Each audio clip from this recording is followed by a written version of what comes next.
televidentes, oyentes, seguidores, cibernautas que siempre están pendientes de las redes de Café con Voz y que los viernes están acá con nosotros en Enfoques con Luis Galeano, una mesa virtual que semana a semana ponemos delante de sus ojos y oídos para hablar de las noticias que han ocupado titulares y que han llamado la atención durante los últimos días. Hoy es viernes 17 de julio del año 2026 y les doy gracias por estar con nosotros, por acompañarnos, por sus me gustas, por sus comentarios, por su retroalimentación, que siempre es muy valiosa para saber más o menos cómo están las cosas desde la perspectiva de quienes nos siguen, desde la perspectiva de quienes están pendientes de la información que compartimos con ustedes todos los días, tanto en Café con Vos como en este programa de enfoques de viernes a viernes. Le doy la bienvenida nuevamente a Miguel Mora Barberena, director honorario de 100% Noticias, quien ocupa su espacio oficialmente nuevamente acá en Enfoque. Miguel, bienvenido. Muchas gracias, Luis, por la invitación. Siempre queda a la orden para ver qué es lo que ha pasado esta semana, que ha estado muy explosiva y parece que también promete cerrar de manera explosiva el domingo 19. Así es. Vamos a ver qué pasa. Enrique Sáenz es nuestro invitado de hoy, es economista, es abogado de profesión también, aunque ha sido borrado por la dictadura antes de lo que fueron borrados recientemente. Fue diputado de la Asamblea Nacional y le damos la bienvenida nuevamente acá a Enfoques. Enrique. Muchas gracias por la invitación, Luis. Tengo que decir que ya me estoy sintiendo un poco como en casa, estar aquí cada vez y cuando los viernes con Miguel y con vos. Muy contento de estar, de verdad.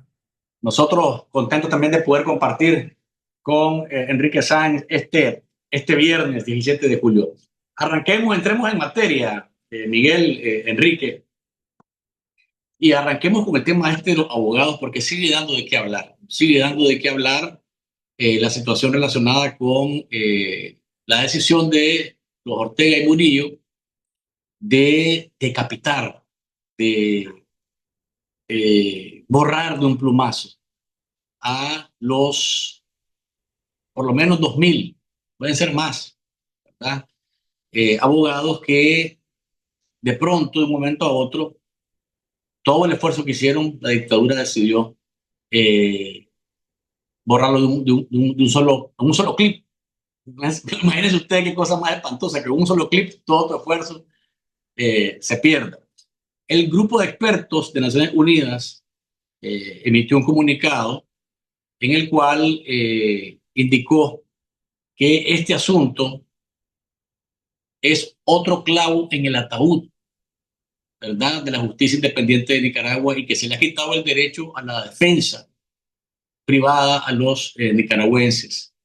También hemos escuchado más testimonios de abogados que estaban acreditados como representantes de personas y que han sido notificados de que esa representación ya no es válida y que el régimen les ha nombrado a un abogado de oficio y por tanto entonces están representados por el régimen de Ortega y de Murillo y de la visión que tienen esos abogados casualmente que sirven a esta dictadura. Enrique, ¿cómo miras la situación? Ya había pasado con los 222, ya había pasado con los 94, hace unos años atrás, pero en este momento, ¿qué es lo que le pasa a la dictadura por la cabeza como para dar un paso en esta dirección? Sí, a mí me parece que, y lo he dicho antes, que ahora para analizar cualquier acción represiva de la dictadura, tenemos que incorporar un elemento patológico, un elemento enfermizo. Y en este caso es el sadismo. Han ensayado el sadismo masacrando gente, torturando gente, las desapariciones forzadas, etcétera. Que el sadismo, el ensañamiento, el placer por provocar daño. Porque uno se pregunta, y al ver los distintos nombres que aparecen afectados, ¿qué amenaza representaban estas personas para la dictadura? Estaban armando un tejido conspirativo para hacer un levantamiento, estaban conspirando con gente en el exterior y la gente no, simplemente el ánimo de provocar daño, quitarte el empleo, quitar el sustento de tu familia, pisotear tus sueños, porque todos los que hemos tenido oportunidad de acceder a la universidad es como resultado de un sueño de nosotros y de nuestra Claro. familia, ¿verdad? Entonces, pisotear tus sueños, acabar con tus ingresos, llevar sufrimiento, porque aquí, si estamos hablando de 2000, estamos hablando de 2000 cabezas de familia, hombres y mujeres, que tienen niñas, que tienen niños, que tienen padres, que tienen abuelos, etcétera. Recetan penurias y ese se llama sadismo. Yo solo lo puedo ver, por supuesto, está la dimensión jurídica, la dimensión de la afectación a los clientes, a los procesos, etcétera, pero ante todo es un acto de sadismo. ¿Por qué ahorita, Enrique? Antes de darle la palabra a Miguel, ¿por qué ahorita? ¿Qué es lo que la dictadura siente que está pasando como para dar un paso en esta dirección? Ahorita, en este momento. Sí, a veces esa pregunta hay que hacerla cuando uno dice, ¿por qué ahorita y no antes? A veces obedece a un cálculo, efectivamente, a un cálculo, ¿verdad? ¿Por qué ahora se llevan preso a Bayardo Arce y no antes? Entonces puedes calcular cuál es la razón. En este caso, simplemente es una acción, desde mi punto de vista, de profundizar la represión, de profundizar el control en el aparato judicial y de dejar efectivamente en la indefensión. Y no hay una razón que uno pueda deducir, menos conocer, que explique por qué ahora y no antes, más que es un antojo represivo para profundizar realmente este ambiente de temor que cada día intentan profundizar más en el país. Gracias, Enrique. Miguel, te escuchamos. Sí, yo no, igual que Enrique, no le miro ninguna explicación. La verdad es que hay una paranoia y un miedo de conspiración, o sea, de temer a una conspiración. Porque la conspiración generalmente viene de los que son aliados tuyos, los que están muy cerca. Y hay que destacar, además de lo que dijo Enrique, que puede ser gente, abogados que no son sandinistas, que por conocer el derecho y las bondades del Estado de Derecho, pues nunca van a estar con principios y valores de acuerdo a lo que esos salvajes están haciendo con Nicaragua. Pero se están llevando en el saco un montón de sandinistas. Por ejemplo, salió la especie de que Alba Luz Ramos tampoco aparece en el registro, siendo ella todavía magistrada, porque no ha renunciado, Bien. la han defenestrado, ni siquiera de la presidencia de la Corte Suprema, hasta donde yo sé.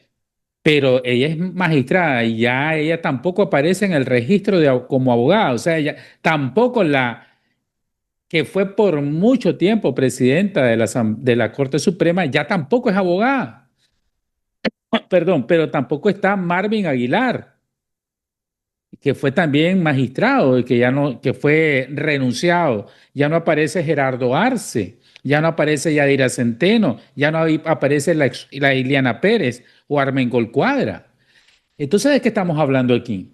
Yo creo que es una especie de locura. Ya Rosario Murillo está loca.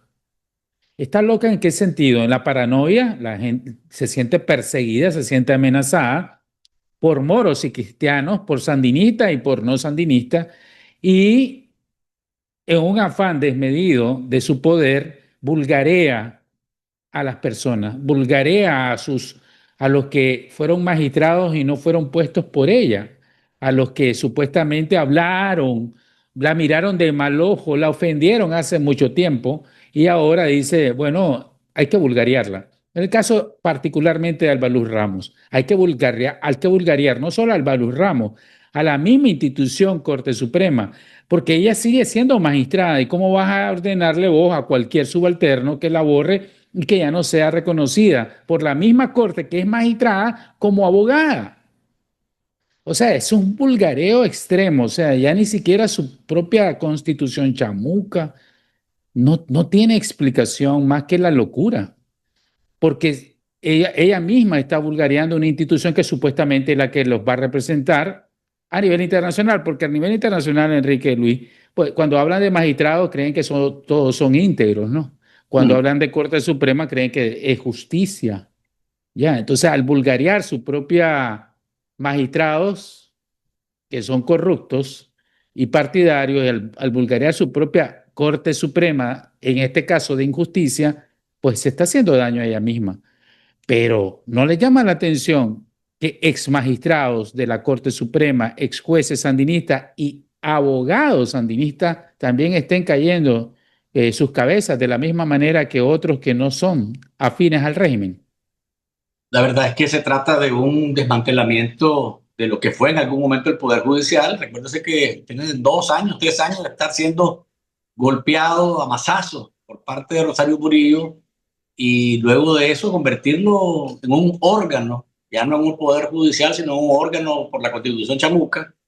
Y esto lo que genera, lógicamente, es un gran caos jurídico, una incertidumbre, una zozobra y mayor inseguridad jurídica en nuestro país, porque, Enrique, ¿quién puede apostar a invertir en una Nicaragua en la cual pasan estas cosas que son simplemente inverosímiles desde la perspectiva de los tiempos en los que vivimos? Sí, nosotros pues tendemos a ver lo macro, ¿verdad? Y corresponde ver lo macro, el Estado de Derecho, la administración de justicia, ¿verdad? Pero una señora que iba a hacer un testamento para dejar garantizado a sus hijos y fue donde el doctor de la esquina a hacer la escritura para dejar asegurado a sus hijos, dejarle la casita a sus hijos. Bueno, ahora está en el limbo, ¿verdad? ¿En qué queda la escritura que estaba haciendo el doctor o la doctora de la media cuadra? Nosotros tuvimos un conflicto de vecinos, ¿verdad? Alguien pues tiró una piedra y le rajó la cabeza a alguien y está en el juzgado. Y tengo mi abogado defensor. Y resulta que ahora ya no tengo defensor, ¿verdad? A la doctora que había contratado.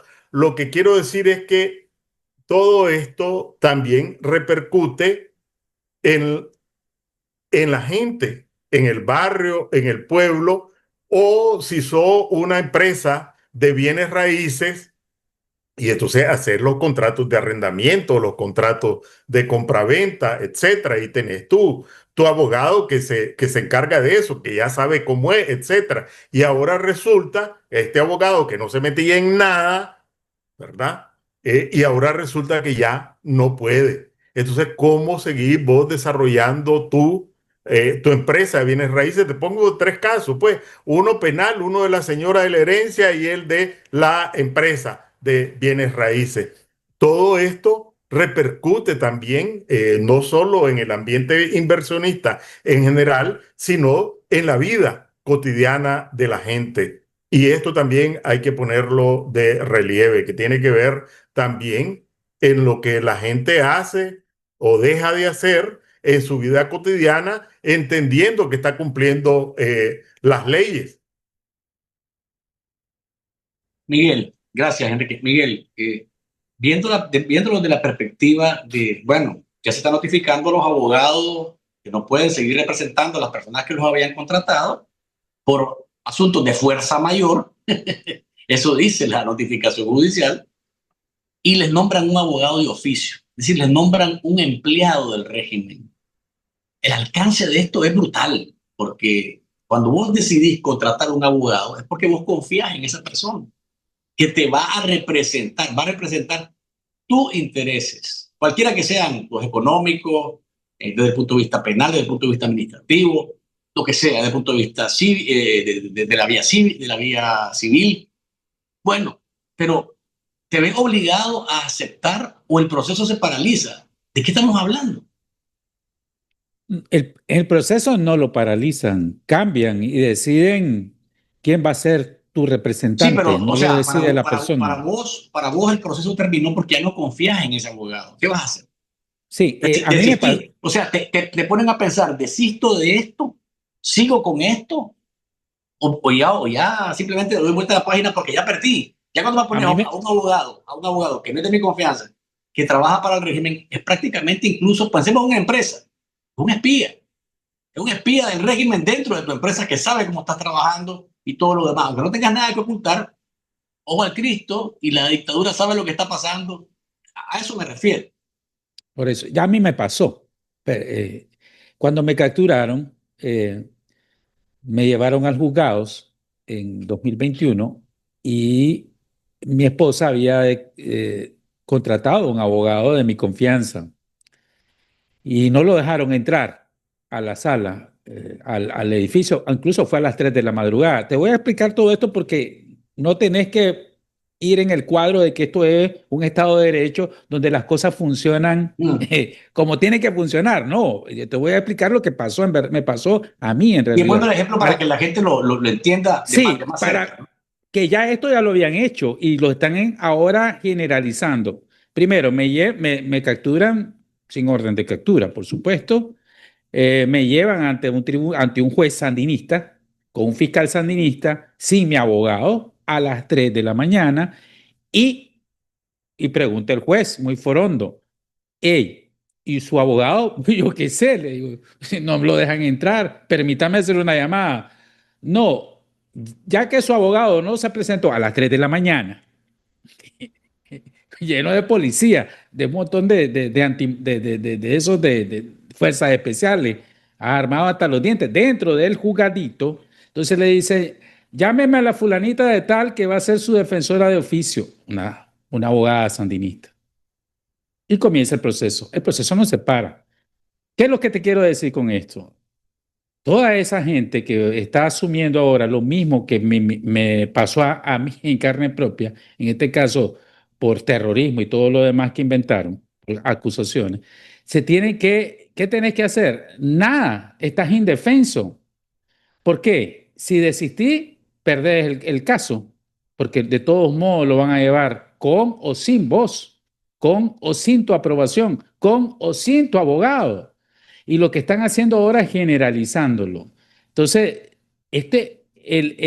la injusticia chamuca va a hacer lo que quiera, cuando quiera, con quien quiera y con los representantes que ellos quieran. Y mañana te dicen, ni abogado tenés derecho. ¿Y cuál es? Si voy a tener cara de culpable, porque yo lo digo y así es. Entonces, en esa sin razón, en esa lógica de la irracionalidad es que tenemos que ver esto. No es que es algo, bueno, ahora el proceso, sí, crea todo eso, crea una indefensión total. Los grandes clavos y van a meter a un montón de gente. Imagínate qué confianza podía tener yo, que no me dejaron ni siquiera hablar con la abogada de oficio, sandinista. O sea, no me dejaron ni siquiera conversar. Pero qué confianza podía haber tenido yo para decirle, mira, no, yo creo que oreja de ellos. Es lo mismo que me estás diciendo. Exacto. Entonces, esto es una locura y un vulgareo total. ¿Qué resultados puedes tener de esto? El caos judicial.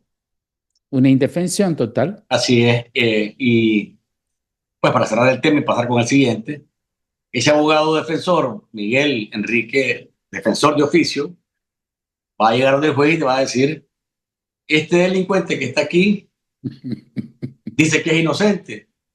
Yo tengo mis dudas.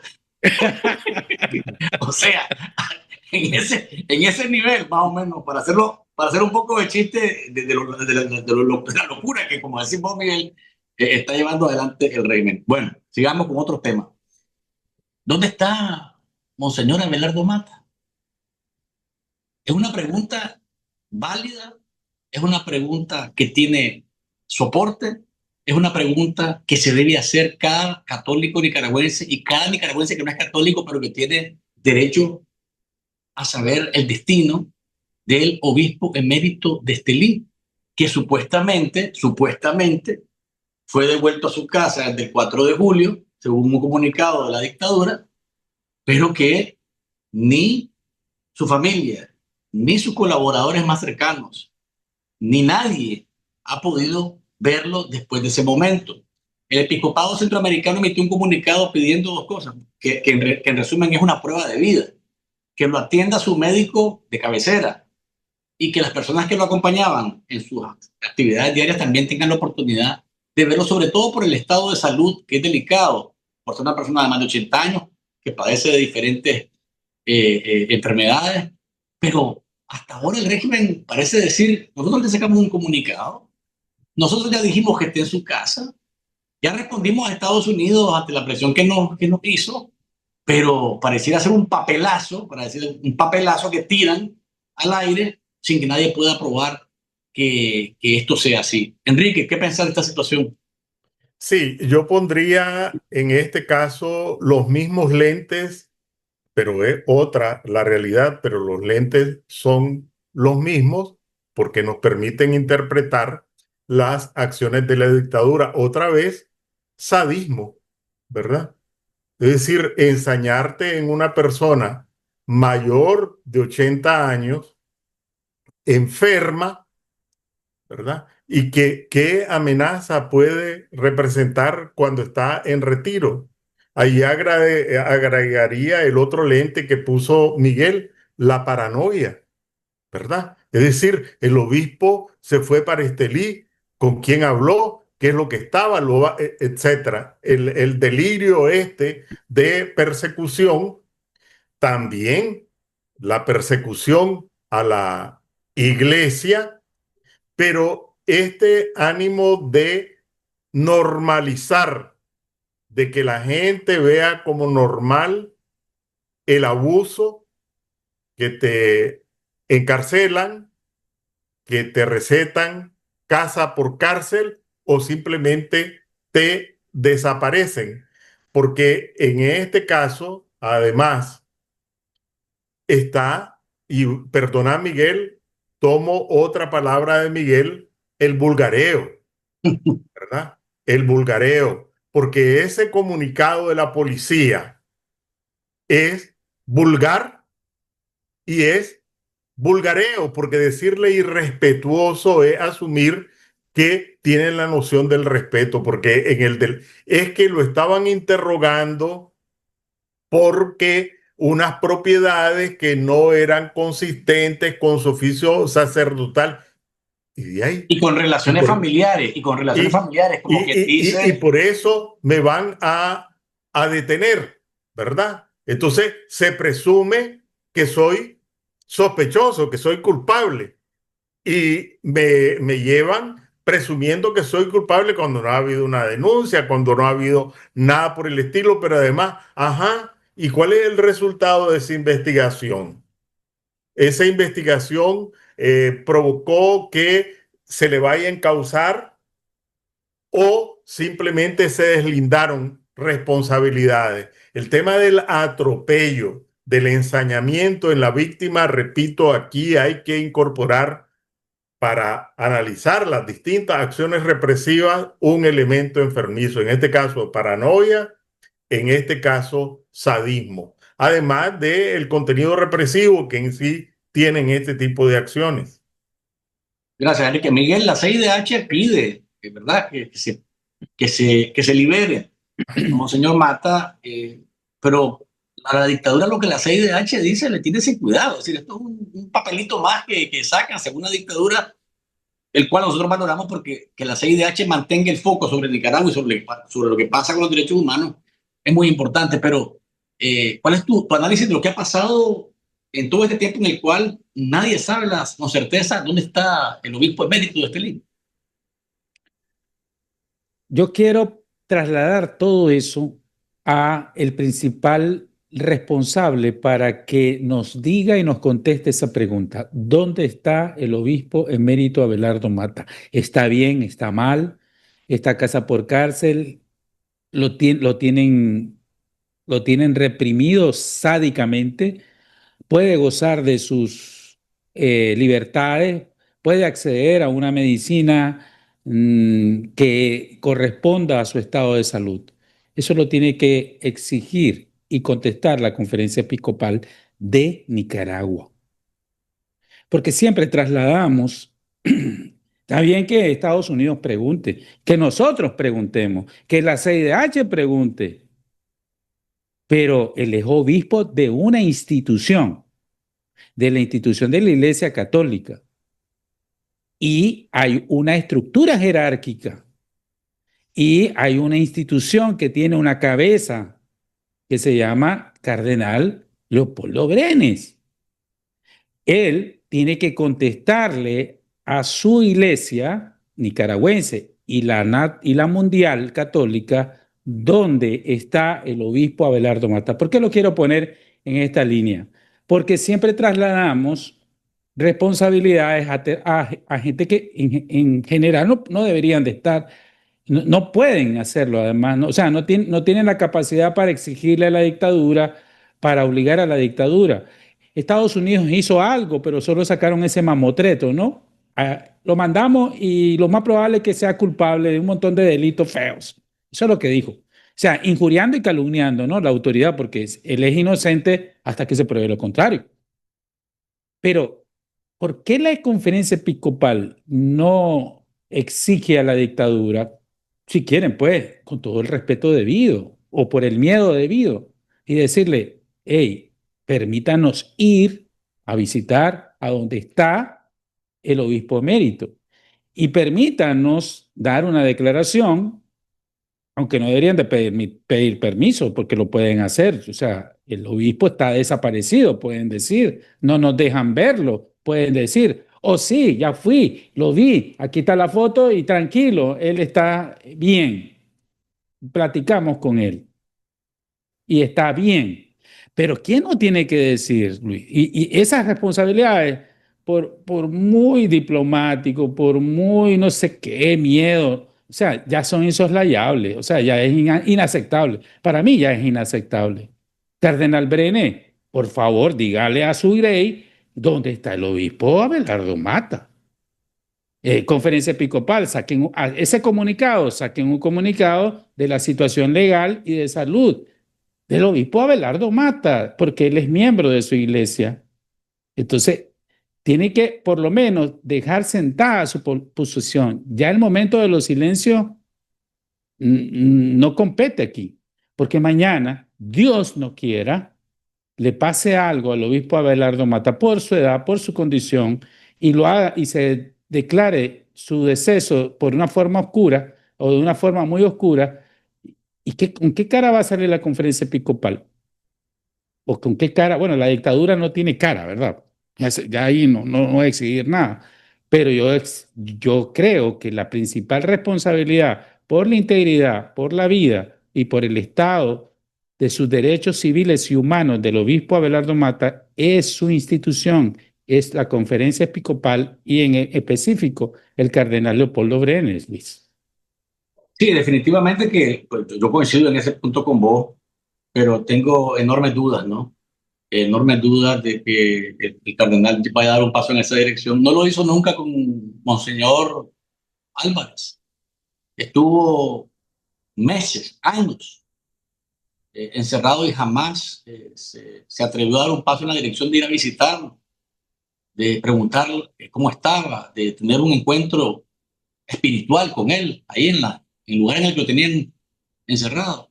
Y por tanto, es decir, y todo lo que ha pasado, como el señor Carlos Enrique Herrera, que es el presidente de la conferencia episcopal, lo sacaron del país, ni una palabra. Igual con Isidoro Mora, obispo de Ciuna, ya ni se diga como el señor Silvio Báez desde el 2019. Es decir, la exigencia, creo yo, es válida y ponerlo en el tapete. ¿A quién le corresponde preguntar y decirnos? Pues lógicamente a la estructura jerárquica que debería estar en primera línea, porque ya el episcopado centroamericano emite un comunicado pidiendo, en resumen, fe de vida. Eso es fe de vida.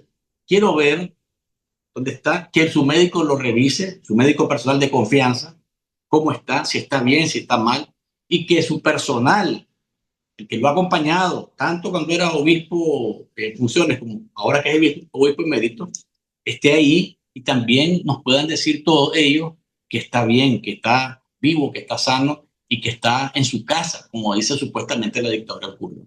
De nuevo, tengo dudas porque los hechos me acompañan en mi duda. O sea, no estoy... Es que yo te acompaño en esa duda. Sí, Lo que claro. yo te estoy diciendo es que No, claro, señalemos dónde es. No, por eso. Ustedes son los responsables. Totalmente de Hablen. acuerdo. Totalmente de acuerdo. No lo hacen. Magnífico. Ustedes van a asumir las consecuencias de esa acción. Sí, no, pero yo quisiera adelante. hacer una pequeña puntualización allí, porque me parece que es correcto señalar las responsabilidades en Ortega y su aparato represivo. Pero efectivamente, no solo en este caso, sino que en todos los casos hay encubridores, hay cómplices y hay quienes vuelven a ver para otro lado y quedan eximidos. Realmente es una cuestión también de justicia, de la misma manera de responsabilizar a los culpables directos, de justicia aludir a quienes están obligados a hacer algo. No es el ciudadano o la ciudadana de la calle. Yo creo que efectivamente, más allá de la duda, nosotros tenemos que pedirle al cardenal Brenes o a los obispos de la conferencia episcopal que visiten.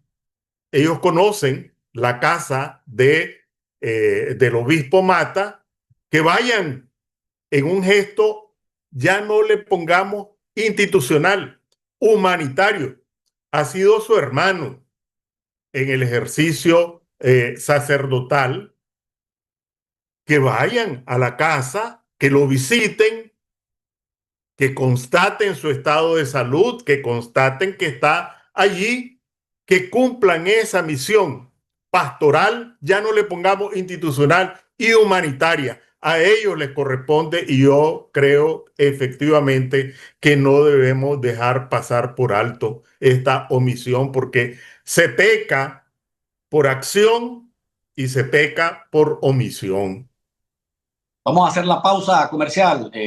Enrique, Miguel, cuando volvamos, hay cambios en la parte financiera de la dictadura y vamos a hablar también de este encontronazo provocado por unas declaraciones que brindó el canciller italiano en un evento internacional sobre ese señalamiento al régimen de Ortega y de Murillo de que protegen a Alessio Casimirri, que terminó con la ruptura de relaciones diplomáticas que ponen, lógicamente, de manifiesto que el régimen le da prioridad a proteger a una persona de este calibre, con 6 cadenas perpetuas, a una relación con un socio, que incluso un socio comercial que estaba hasta este momento creciendo como uno de los principales compradores de productos nicaragüenses en la Unión Europea. De esto y más conversaremos al regreso de la pausa comercial. Usted siga con nosotros acá en Enfoques en este viernes 17 de julio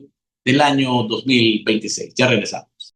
En tiempos de censura, informarse es un acto de libertad.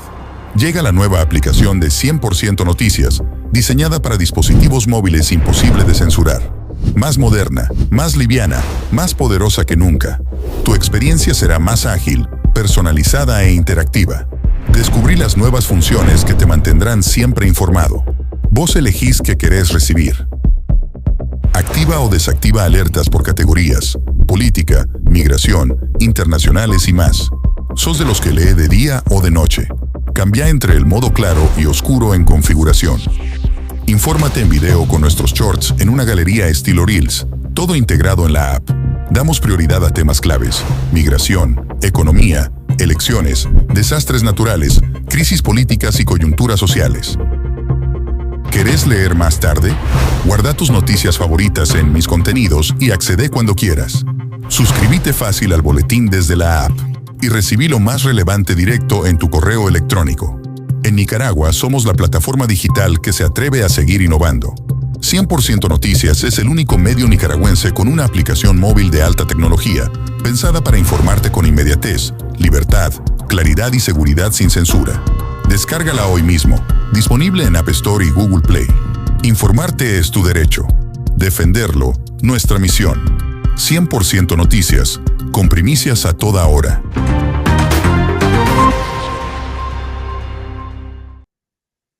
Aquí estamos de nuevo con ustedes, amigos. Gracias por seguir con nosotros en esta edición de hoy, viernes 17 de julio del año 2026, acá en Enfoque con Galeano, conversando con mi colega periodista Miguel Mora Barberena, director honorario de 100% Noticias, y el economista y abogado Enrique Sáenz. Miguel, Enrique renunció, o lo renunciaron, esto siempre queda en el folclore nicaragüense. No es que renunció, en la dictadura nadie renuncia, los renuncian, los obligan a renunciar. Luis Ángel Montenegro Espinosa, que fue Contralor de la República por mucho tiempo y que se convirtió después del 2019 en el superintendente de bancos y otras instituciones financieras, ha sido sustituido inmediatamente, ya tenían a la ficha de repuesto, Sara Amelia Rosales, que tiene una trayectoria más o menos reconocida dentro de las entidades financieras del Estado, pero realmente es extraño la salida de Montenegro porque dice que por asuntos de salud él ya no podía seguir en el cargo, pero en la misma carta dice que si necesitan de su servicio, él está ahí otra vez, él está presto para seguir trabajando para el régimen. Es una cosa sumamente extraña, ¿no? Enrique, creo que eso es el más indicado para ayudarnos a entender los movimientos de Ovidio Reyes, porque dicen que esta señora, Sara Amelia Rosales, efectivamente es una ficha de Ovidio Reyes, que ahora es el hombre fuerte de la economía dentro del régimen, está moviendo. Sí, mira, en otros países, en la administración pública, en la gestión de los asuntos del Estado, los asuntos públicos, existe el concepto de servidor público, que es el funcionario, el empleado que ocupa un cargo y se somete a la ley, a las atribuciones, a las responsabilidades de ese cargo. Eso es en un país más o menos normal. En Nicaragua lo que existen son sirvientes.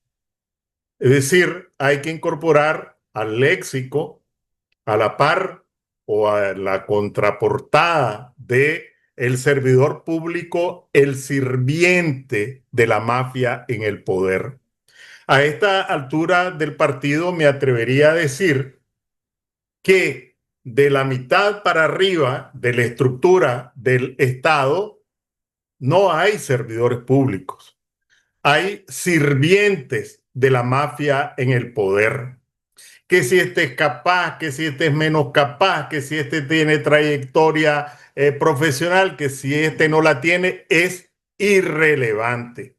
Lo que los distingue es el nivel de sometimiento a la voluntad de los cabecillas de la mafia en el poder. Puede ser muy capaz, pero si te moves 1 centímetro, hasta ahí llegaste. Entonces tu capacidad no sirve para nada.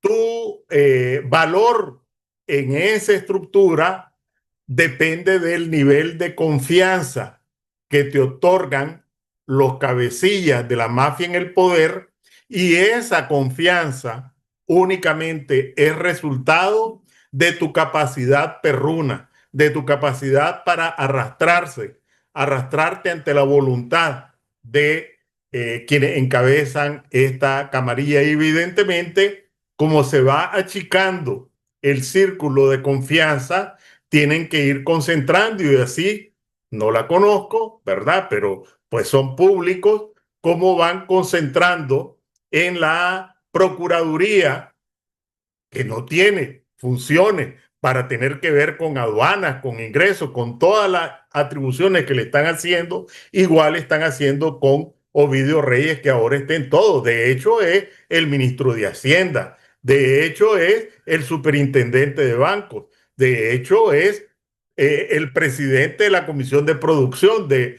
Por designación, es presidente del Banco Central. Es decir, hay un proceso de concentración en personas en función de su capacidad perruna, no de su competencia profesional. Entonces, efectivamente, este es un movimiento si es por salud, si no es por salud, simplemente aquí es porque perdiste la confianza de alguien y ahora colocan a alguien que puede servir mejor, y servir mejor es ser más leal a la voluntad dictatorial de quienes encabezan la mafia en el poder.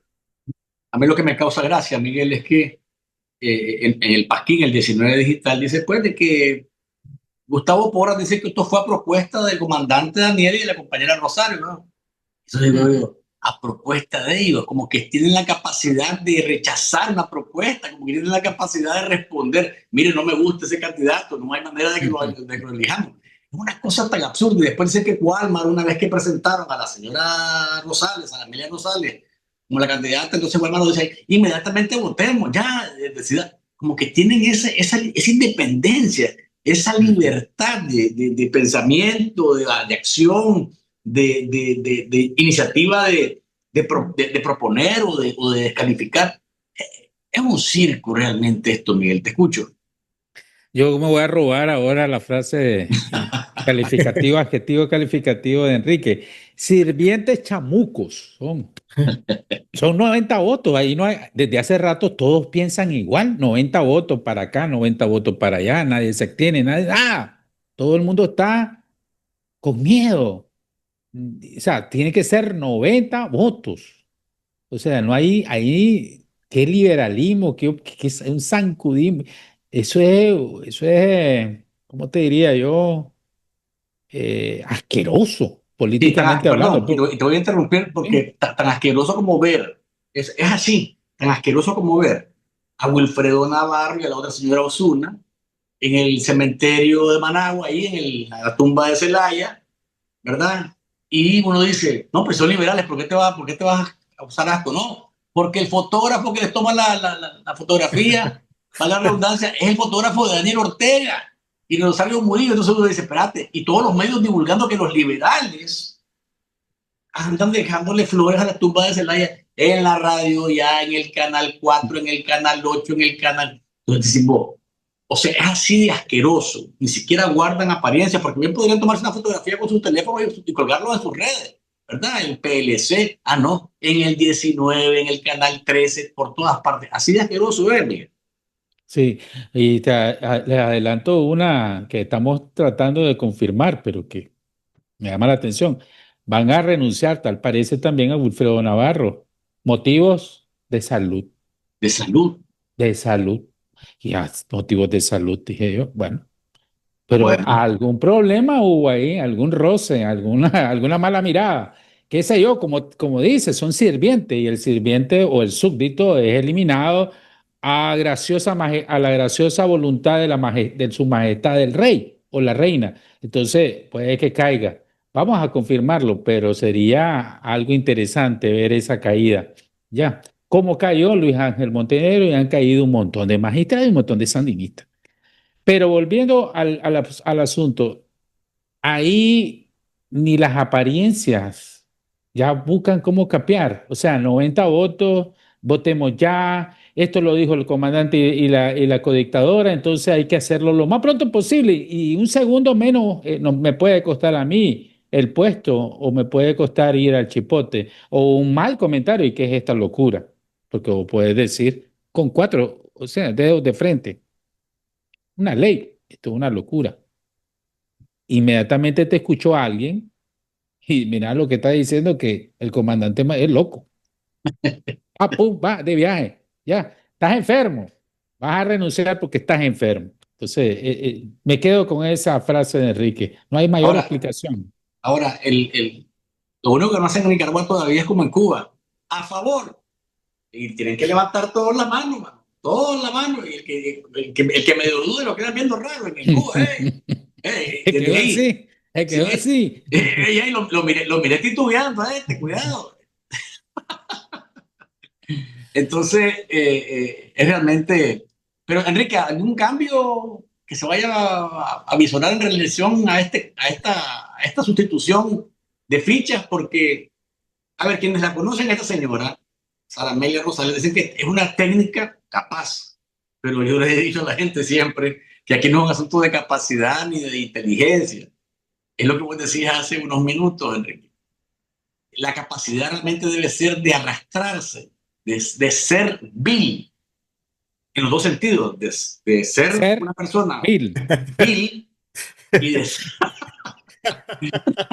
Bueno, otra. No, parece mentira. Estamos enriqueciendo el lenguaje porque son pertinentes, absolutamente. No, pero, o sea, en la parte seria, no, creo de verdad que no. La parte técnica y el conocimiento y la preparación no es lo que cuenta aquí. Es lo que me da risa cuando me dicen, no, pero ella es muy preparada. Y a los dictadores, ¿qué le importa eso? Y no es eso lo que quieren, es que hagan lo que ordenan y punto. Así es, porque en el caso de Luis Ángel Montenegro, por lo menos quienes lo recuerdan, pues allá trabajó, creo yo, en el Banco Nacional de Desarrollo, etcétera. Algo tuvo que ver con banco. En el caso de Sara Amelia, donde estuvo siempre primero, que yo recuerde, fue en el Ministerio de Economía, en el área de comercio exterior, etcétera. Pero como estás diciendo, aquí el tema de la capacidad no es, no es relevante. Aquí lo relevante es cuál es tu capacidad para servilizarte. Tan sencillo como eso. Ahora, el tema de Ovidio, el avance de Ovidio Reyes como el hombre fuerte de la economía, Enrique, ¿cómo lo mirás? Porque efectivamente se ha dado pasos grandes en la dirección de copar entidades y direcciones con gente que él tiene bajo su control. Bueno, otra vez el tema de se estrecha el círculo de confianza, aumenta la concentración. Pero además esto ha venido cambiando en el camino. Recordemos cuando, y voy a tener que repetirlo por una cuestión casual, Bayardo Arce controlaba todo eso, ¿verdad? Controlaba desde la asamblea, controlaba prácticamente lo que era el gabinete económico, después desde la presidencia con esta función de asesoría, etcétera. No había pieza que se moviera en el área económica que no contara con la bendición de Arce. Igual, en la Corte Suprema de Justicia hubo distintos comisarios políticos, ¿verdad? Porque este concepto que en otro tiempo tuvo una connotación, ¿verdad? La persona de confianza política para ejercer un papel político, ahora se ha transformado en el papel de el mayor, el que mueva la cola más, pues, frente a los monarcas. Entonces, en este caso, y al final esa es una condición de fragilidad, ¿verdad? Porque no es que mientras más concentres, más seguro estás, más comprometido estás a cumplir con la voluntad, pero cualquier movimiento que tenga es lo que ha ocurrido en el Ministerio de Hacienda. Es decir, ¿quién es el ministro de Hacienda? ¿Quién controla la, llamémosle así, ¿verdad? La hacienda pública, el presupuesto general de la República, los gastos, las compras, etcétera. ¿Quién es el ministro de Hacienda? ¿Saben ustedes cómo se llama el ministro de Hacienda? En este momento me agarrás, como decimos, me agarrás movido y contestación de grupo. Bueno, es irrelevante, ¿verdad? Es irrelevante. Antes vos podías decir, tenía un ministro de Hacienda aquí, tenía un presidente del Banco Central aquí, tenía un superintendente de banco aquí, tenía un presidente de la Comisión Económica por aquí, y más o menos eran cabezas que iban en la misma dirección, pero tenían sus acentos. Entonces, el hecho de concentrar te vuelve mucho más frágil, ¿verdad? Entonces, así como en el Ministerio de Hacienda no tenés cabeza, ¿verdad? Entonces se la pasás a Ovidio. ¿Qué vas a hacer sin Ovidio? Porque igual, en el caso de Ovidio, otra vez se le reconoce la competencia como economista, ¿verdad? Pero él no está allí por ser economista, está allí porque acata fielmente la voluntad de los monarcas. Porque es un Igual ser, los otros. porque es un ser vil de los monarcas, ¿no?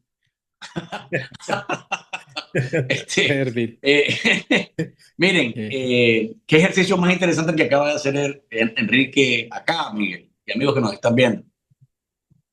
Porque si los periodistas que estamos pues, al tanto de las noticias y siguiendo para acá y para allá la cosa pública, no nos acordamos del nombre de un funcionario, es porque ese funcionario es un pájaro pintado en la pared.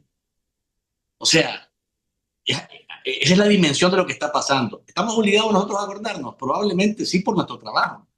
Pero cuando el funcionario no da la cara y no hace nada para que lo volteemos a ver, para bien o para mal, es porque simplemente no, o sea, así está de degradado un cargo como el ministro de Hacienda, Miguel. O sea, yo no recuerdo, después de que salió el hijo de Oscar Mojica, no sé qué pasó. No sé, estuvo también un señor Bruno Gallardo, creo que estuvo también ahí un tiempito y después ya no. Después el hijo de Mojica y después no sé qué pasó. No sé qué ha pasado. Es decir, así, en ese nivel están las cosas, Miguel. Sí, hay que hacer uso de ChatGPT. Inmediatamente. Ahí lo dejo. Te va a decir, ¿Quién sabe? Esta pregunta no la puedo responder. Porque va contra toda la ética, dice. Increíble, increíble. Bueno, sigamos con el otro tema que ha sido explosivo esta semana y es el tema de las declaraciones que brindó Antonio Tajani, el canciller italiano, en un evento, una cumbre en Madrid, convocada por el Partido Popular Europeo. Ahí dijo Tajani que, mejor dicho, calificó al régimen de Ortega y Murillo de extremista, ¿verdad? Y que no les interesa tener relaciones con regímenes de este corte. Y ahí exigió también la extradición o le recordó a los Ortega y Murillo que siguen protegiendo a Alessio Casimirri, un miembro de la Brigada Roja italiana que participó en el secuestro y asesinato del ex primer ministro Aldo Moro allá en 1978. Apareció Casimirri en Nicaragua en 1983 y voy a decir esto para que ya vayamos sobre la jugada, con otro nombre. No entró a Nicaragua con el nombre de Alessio Casimirri, y eso creo que es importante que la gente lo sepa para que comprenda la dimensión de lo que estaba pasando en aquel momento. Se llamaba Guido Di Gambbattista, así se llamaba Alessio Casimirri cuando llegó a Nicaragua a pedir asilo.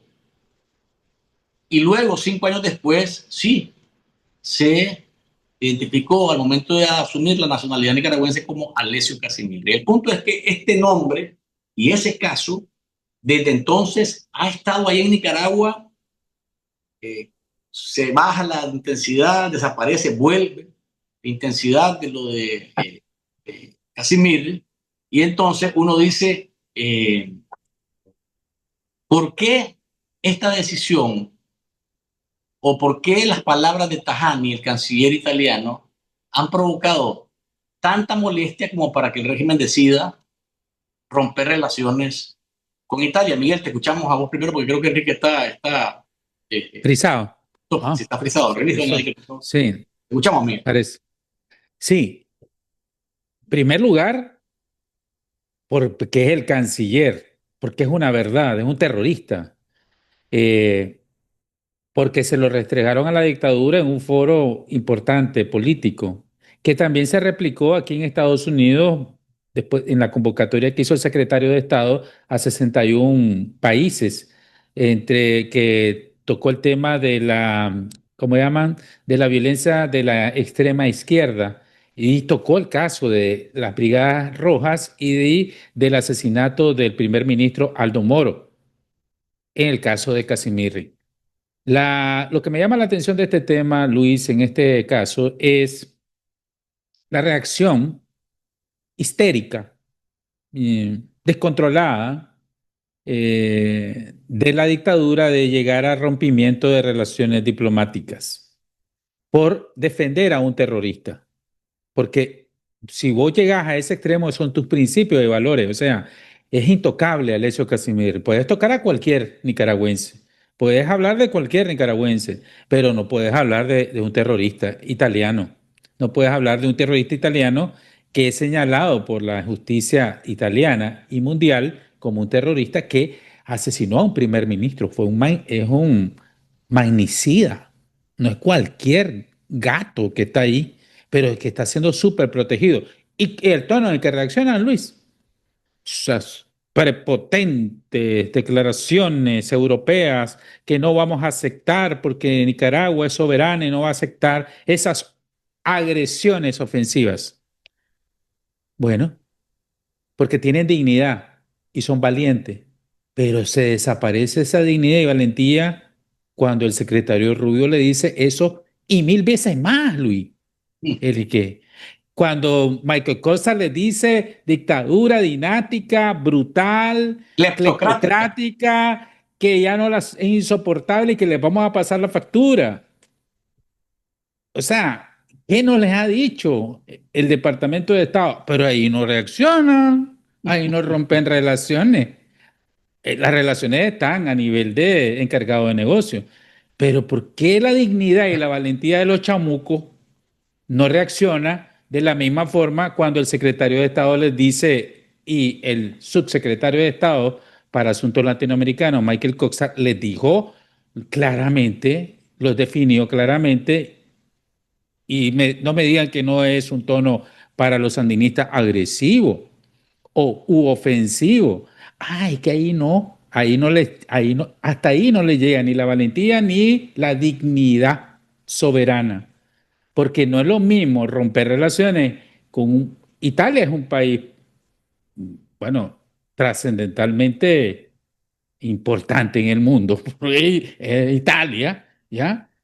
No solo por el Mundial, ¿verdad? Que estuvieron bien, pero además que vamos con Messi en Argentina, pero porque es una potencia económica en Europa, pero está al otro lado del mundo. Entonces los costos son mínimos. Pueden pegar gritos y hacerse los valientes y dignos. Pero ¿por qué no lo hacen con Estados Unidos? Porque si vos tenés principios y valores, vos sos chocollo en cualquier ramo, sos verde en cualquier ramo y en cualquier circunstancia y ante cualquier adversario. Y yo creo que lo que le dijo el canciller italiano a los chamucos, dictadores dinásticos, cleptocráticos y brutales, no es nada, son piropos comparado a lo que le ha dicho el Departamento de Estado el propio secretario Rubio, que los ha calificado como enemigos de la humanidad, más todo lo que ya dijimos. Pero ¿por qué no rompen relaciones si son tan dignos de aquí al 19 de julio? Pues que lo rompan, no lo hacen, Luis. ¿Por qué será? ¿Por qué será que no lo hacen? Luis Enrique. ¿Cuál es tu lectura de este asunto? ¿Y qué diferencia, como dice Miguel, qué diferencia hay entre que te digan que sos extremista? Porque eso fue lo que dijo el canciller Tajani, que son extremistas y que no tienen, no le gustan hacer relaciones con gobiernos extremistas o con regímenes Sí, extremistas, y después le recuerda lo de Aldo Moro. Pero ¿qué diferencia hay entre eso, o qué es más grave? Eso o lo que dice Cossack, que Cossack dice una dictadura brutal cleptocrática, y no solamente eso. Antes Marco Rubio, aparte de enemigo de la humanidad, le dijo a Murillo que ella se inventó una copresidencia porque es una cobarde que no deja que el pueblo de Nicaragua elija. Enrique. sí, allí sí tengo una diferencia en la expresión que utilizó el canciller italiano de calificar de extremista a este régimen, porque usualmente se utiliza la expresión extremista de izquierda o de derecha, y hay algunos que todavía siguen con la idea de que este régimen mafioso es un régimen de izquierda. El caso de este personaje, y esto es lo segundo que quiero destacar, no es único. Es decir, aquí debemos de partir de la premisa de que el régimen ha convertido el territorio nicaragüense en un refugio de delincuentes. Llámese Casimirri, llámese Funes, que bueno, en paz descanse, es decir, de toda estirpe, de todo color, aquí si paga, si hace algún tipo de recompensa al régimen, Juan Orlando Hernández no llegó aquí porque no tuvo tiempo de montar en su caballo, ¿verdad? Pero la dictadura ha convertido el territorio nicaragüense en un refugio de delincuentes a quienes todavía, y me atrevería, no lo sé, pero puedo confirmarlo, que a este personaje también ya le otorgaron la nacionalidad nicaragüense. Es decir, no solo les da refugio, sino que además le otorga la nacionalidad nicaragüense. A mí me da un poco de risa porque en esta semana también estuvo el tema de la extradición con el tratado de extradición con Rusia, ¿verdad? Y también tenía que ver con el lavado de dinero, el terrorismo, etcétera. Y de ahí de ellos acaban de suscribir y ratificar un convenio de extradición. Y cuando le hablan de extradición, le sacan la figura de la extradición. Y aquí voy a poner el otro tema con lo patológico: paranoia, sadismo, megalomanía. Es decir, en general, los dos cabecillas de la dictadura, esta pretensión de liderazgo mundial, de aparecer en los grandes medios, ¿verdad? Mi aliado es Putin, mi aliado es el presidente de China, yo juego en las grandes ligas. Nadie lo vuelve a ver, ¿verdad? Pero frente a su base, pues quieren aparecer jugando en las grandes ligas. Entonces, efectivamente, si fuera un país con el que tienen relaciones, intereses, voy a recordarles nada más una de las expresiones de Rubio: enemigos de la humanidad. Es decir, no solo la cuestión de los derechos humanos, de esto, enemigos de la humanidad, responsables de delitos de lesa humanidad. Y esta boca no es mía, ¿verdad? Entonces, solo señalo el hecho de que no solo es ese caso, sino de que y podemos señalar varios nombres, refugiados, protegidos, delincuentes reconocidos. Bueno, de Colombia, ahí nomasito me viene a la mente otro, ¿verdad? Podemos señalar distintos, y la aberración de que acaban de suscribir supuestamente un convenio sobre extradición, y cuando le muestran la palabra extradición, pues vienen con esta pretensión esta de liderazgo para ser en los medios. Rompieron con Italia porque las inversiones y las relaciones comerciales con Italia pues no se comparan con las relaciones comerciales y de inversión, por supuesto con Estados Unidos no, pero aún con otros países europeos. Ahora, el hecho es que, bueno, sí, está los ETA en los 80 también, para mencionar otros, ¿verdad? De aquella época. Carlos Ramón González, que es el que te referías, al colombiano prófugo de la justicia colombiana, exfuncionario de Gustavo Petro, también le dieron la asilo y la nacionalidad nicaragüense. Es decir, han convertido en una guarida de delincuentes el país. Ahora bien, Enrique, y esto es importante porque acabas de mencionar el tema económico. Italia, según los datos oficiales del Banco Central, se había convertido en el segundo mercado más importante del bloque europeo, al menos en el primer cuatrimestre del 2026. Datos oficiales. Dice que durante el año 2025, Nicaragua exportó un total de 66,6 millones de dólares a Italia. En el 2025, en todo el año. En el primer cuatrimestre del 2026, se sumaban 57,9 millones. Es decir, más del 80% de lo que se exportó en todo el año pasado. Si lo comparamos con Estados Unidos en el primer cuatrimestre lleva 814 millones, para que tengamos una idea. Pero no dejemos de fuera a China, que China supuestamente es la que nos va a salvar, ¿no? China es nuestra tabla de salvación. 27,9 millones en el primer cuatrimestre China. Entonces, ponen delante de la economía, las exportaciones y todo lo que debería prevalecer, ponen delante de todo eso a Kazimierri, porque lo que les molesta es lo de Kazimierri. Que les diga el gremista Enrique, no es un asunto que les moleste tanto. Honestamente no. Les molesta que les recuerden que están refugiando a una persona que tiene 6 cadenas perpetuas pendientes de pagar en Italia y que vive como un empresario respetable en Nicaragua, ¿verdad? Pero no solamente eso, hay que recordar que Kazimierri incluso fue parte de los que entrenó al ejército sandinista en los años 80. O sea, su relación con esa mafia no es pequeña, es grande. Pero vamos a la parte económica. Enrique, más que China. Italia estaba comprando más que China. Sí, pero hay que aclarar lo siguiente, y es que la ruptura de relaciones diplomáticas no necesariamente implica alteración de las relaciones comerciales. Es decir, no implica ruptura de las relaciones comerciales, porque, por ejemplo, Taiwán, con quien se rompió relaciones diplomáticas, las relaciones comerciales continuaron. No he revisado las cifras de este año, pero el año pasado tenían un dinamismo, las exportaciones hacia Taiwán mayores que, no en términos de magnitud, pero sí en términos de, estaban creciendo más que las exportaciones a China.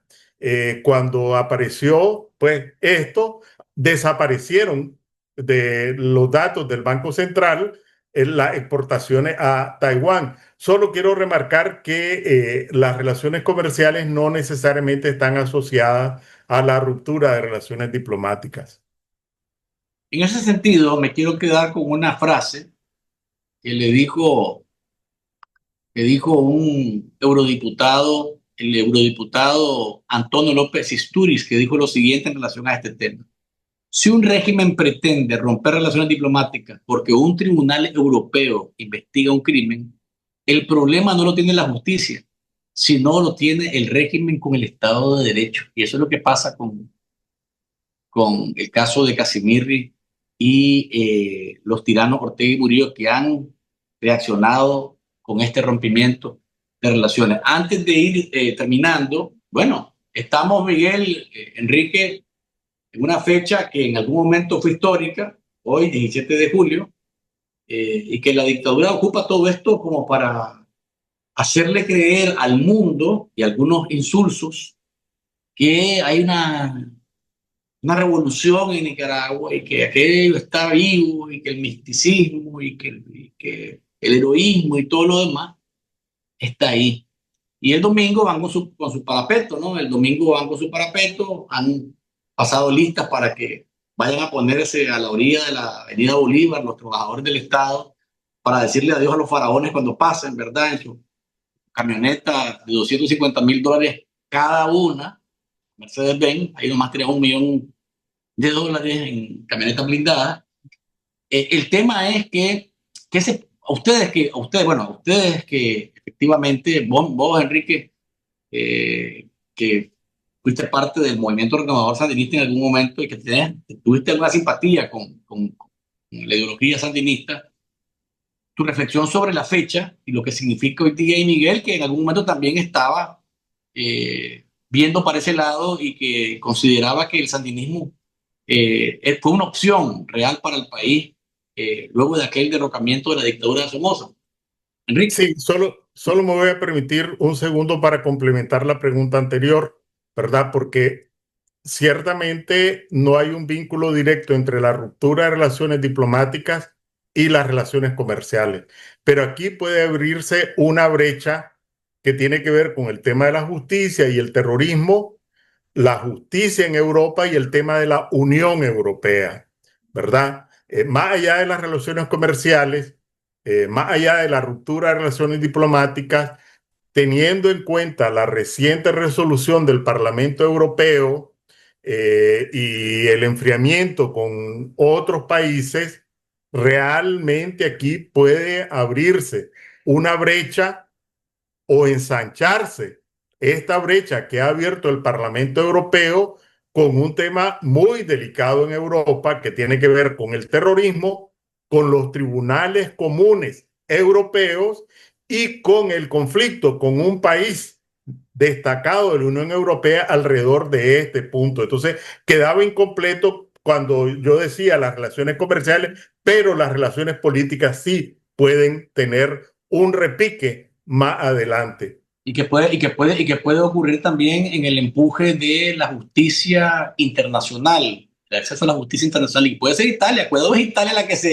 que se empuja realmente a poner, como decimos, la carne sobre el asador. Bueno, entonces solo quería señalar que esa brecha allí está. Después, con relación al 17 de julio, yo no soy un renegado, ¿verdad? Yo fui difícilmente un joven de esa época pues volví a ver para otro lado frente a lo que era una dinastía de 45 años, unos más, otros menos. Y efectivamente el 17 de julio fue para buena parte del pueblo nicaragüense una explosión de alegría.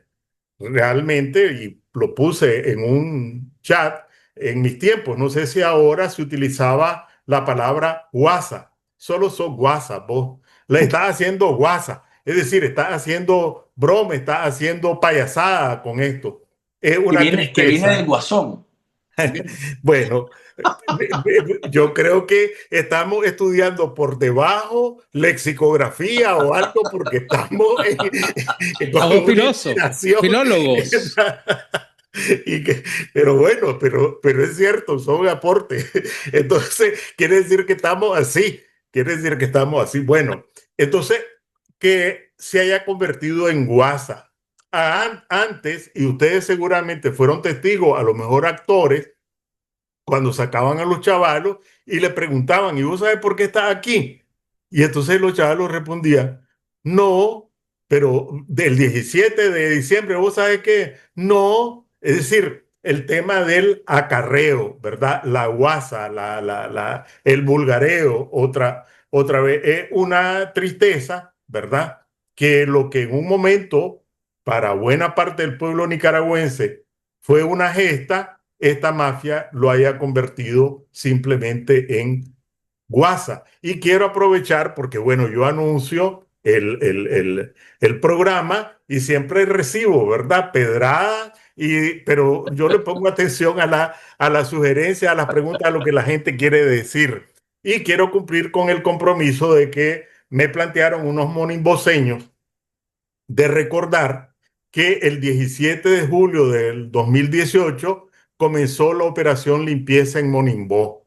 Es decir, una tragedia que dejó muertes, que dejó sangre, y entonces que para el pueblo de Masaya y para el pueblo de Monimbó, particularmente el 17 de julio, nada tiene que ver con alegría, sino que con llanto, con dolor, porque fue cuando comenzó la operación limpieza.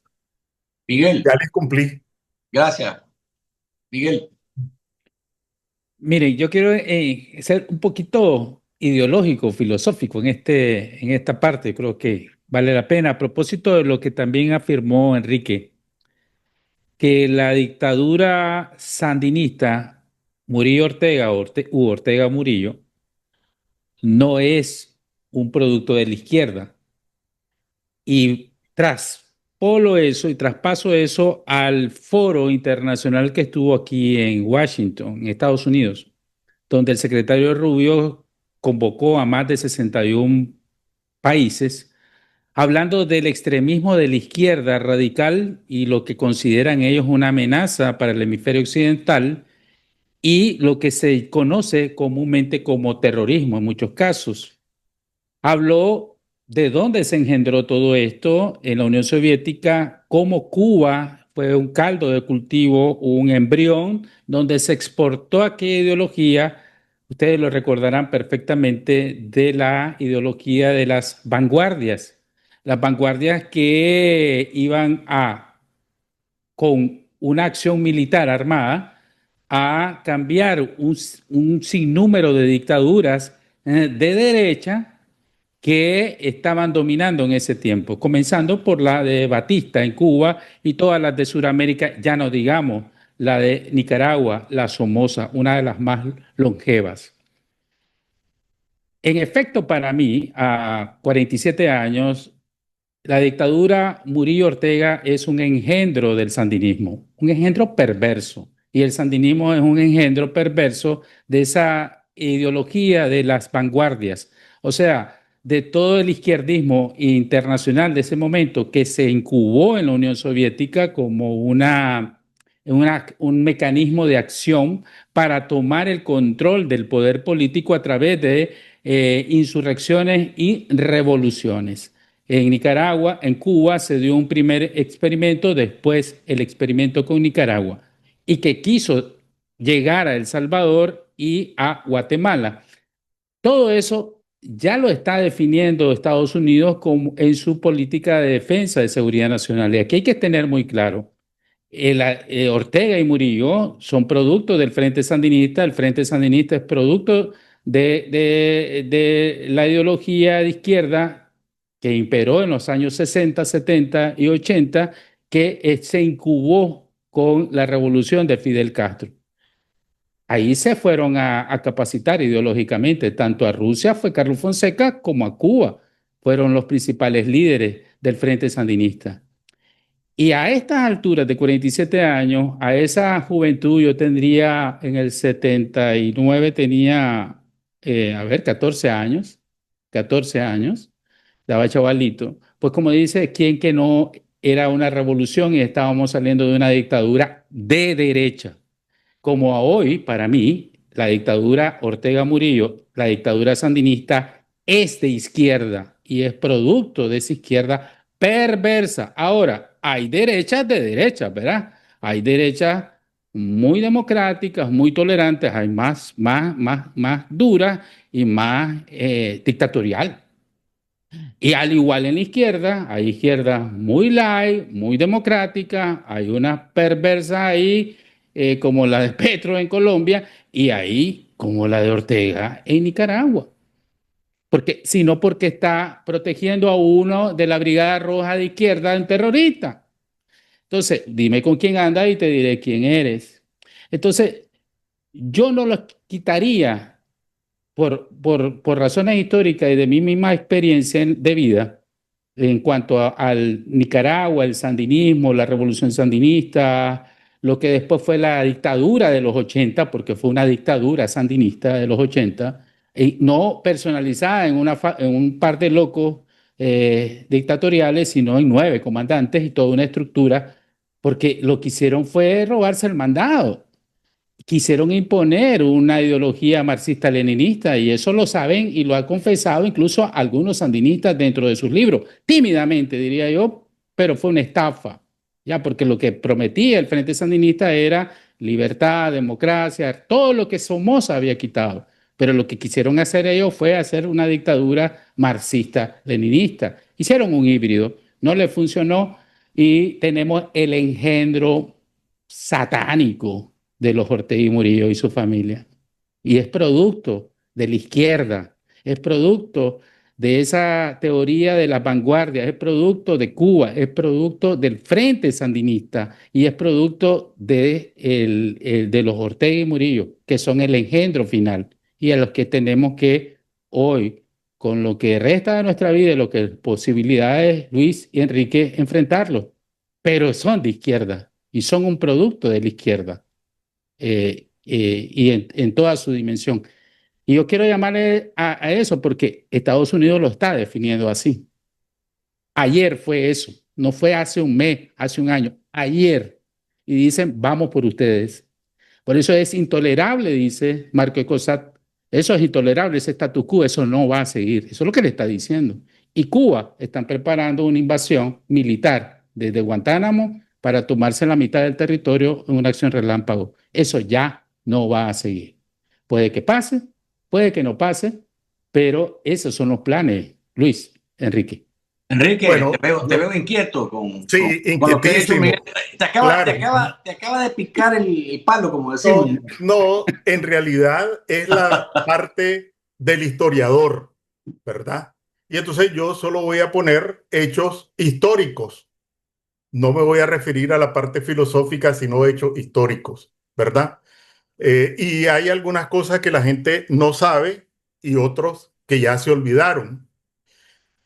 Hubo algo que se llamó Acuerdo de Punta Arenas, propiciado por Venezuela, por Costa Rica, por la administración Carter, Somoza por interpósita mano, etc. ¿Cuál fue el Acuerdo de Punta Arenas? Que Somoza iba a renunciar, que el ejército de Somoza, la Guardia, se iba a preservar, que se iba a preservar el Partido Liberal Nacionalista, que se iba a reconocer a la Junta de Gobierno y que el nuevo ejército, sobre la base de la Guardia Nacional Depurada, iba a incorporar a combatientes del Frente Sandinista y que el Frente Sandinista iba a tener legalidad. Ese fue el Acuerdo de Punta Arenas, que después lo reeditaron en El Salvador. ¿Qué es lo que ocurrió? Se cumplió parte del acuerdo. Somoza renunció, dejó a Urcullo Maliaños y Urcullo Maliaños, recuerdo como hoy el discurso, y llamo a los insurgentes a que depositen las armas en el altar de la patria. Es decir, se incumplieron los acuerdos, nadie sabe si fue Urcullo Maliaños, si fue Somoza. El asunto es que la Guardia sabía de ese acuerdo.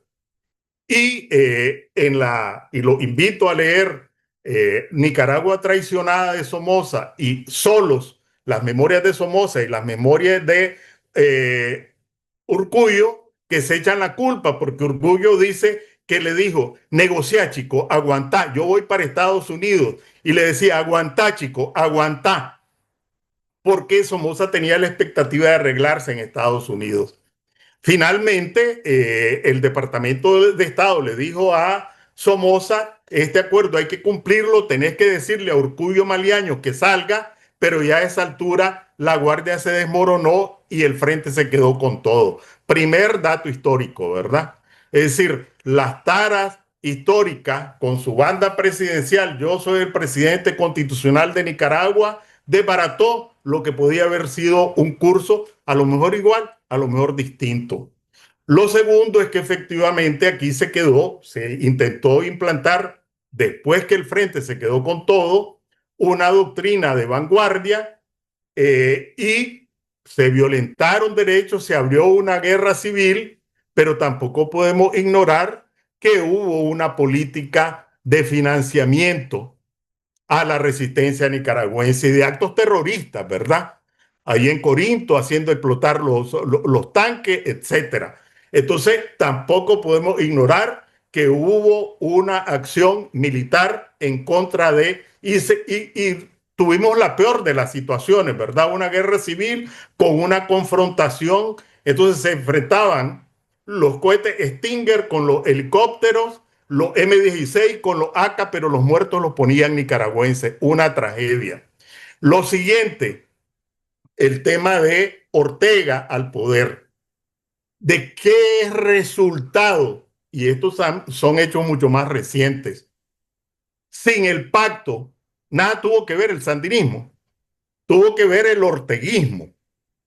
Sin el pacto con Arnoldo Alemán, que disminuyó al 35% el porcentaje para ser electo, Ortega jamás hubiera sido electo. Sin la repartición de los poderes del Estado con Ortega, jamás hubiera controlado el Consejo Supremo Electoral. Sin el acuerdo con Obando y compañía, jamás Roberto Rivas hubiera entrado al Consejo Supremo Electoral para fraguar los fraudes. Sin la división de los liberales en las elecciones del 2006, jamás hubiera llegado Ortega al poder. Y después que llegó al poder, sin el acuerdo con la jerarquía eclesiástica, sin el acuerdo con la administración norteamericana, sin el acuerdo con el sector empresarial, tampoco hubiera consolidado su dictadura. Y esto que dice la administración norteamericana lo dice hoy, pero ayer los representantes de la administración norteamericana eran otros y decían otra cosa.